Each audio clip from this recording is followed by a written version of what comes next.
আমি সাধারণ মানুষের কাছে ডিবিকে একটা আস্থার জায়গায় পরিণত করেছি। বাংলাদেশের প্রতিটি মানুষ তথা বিশ্বের মানুষ জানে যে কারো কোনো সমস্যা হলে ডিবিতে গেলে প্রবলেমটা সলভ হতে পারে।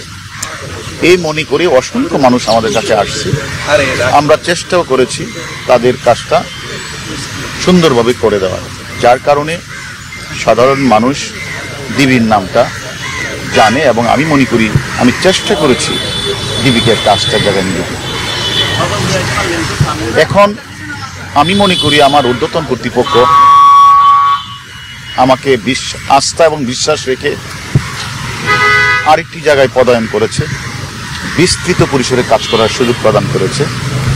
আমি মনে করি সেই জায়গাতে গিয়েও যে কথাটা আমি আপনাদের সামনে প্রায় বলতাম, মানুষের শেষ ভরসার স্থলটা হচ্ছে থানা। থানা যেন মানুষকে সেবা দিতে পারে। আমি চেষ্টা করব সাধারণ মানুষ থানায় এসে যেন সেবাটা পায়, থানায় যেন মানুষ আসে, যে কোনো ঘটনায় থানায় যেন গিয়ে মানুষ তার জিডি করা, মামলা করা সেটা যেন করতে পারে। আমি চেষ্টা করব থানাকে সাধারণ মানুষের আস্থায় নিয়ে যেতে। আচ্ছা, এখন আপনি যেখানে যাচ্ছেন ডিএমপির অধিকাংশ মামলাই তো আপনি নিয়ন্ত্রণ করবেন, তো সেই ক্ষেত্রে কোর্টার এই ঘটনায় প্রায় 300-র মতো মামলা হয়েছে। তো এই মামলাগুলোতে যেটা কোর্ট আন্দোলনকারীরা দাবি করছে, প্রচুর নিরীহ স্টুডেন্টদের অ্যারেস্ট করা হয়েছে। তো আপনার ইটা কি থাকবে, পর্যবেক্ষণটা কি? দেখেন, আমি এই ডিবিতে থাকাকালীন সময় অনেক গুরুত্বপূর্ণ মামলা,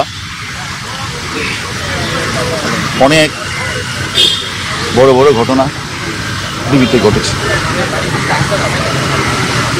মতিঝিলের টিপু মার্ডার থেকে শুরু করে ঝিনাইদহের কালীগঞ্জে এমপি আনস হত্যা মামলা সহ অসংখ্য খুনের ঘটনায় আমাদের ডিবিকে নিয়ে আমরা নির্ভুলভাবে তদন্ত করে সাক্ষ্য প্রমাণ নিয়ে আমরা মামলার ক্লু বের করেছি। কোনো নিরীহ লোককে কিন্তু আমরা অ্যারেস্ট করি নাই।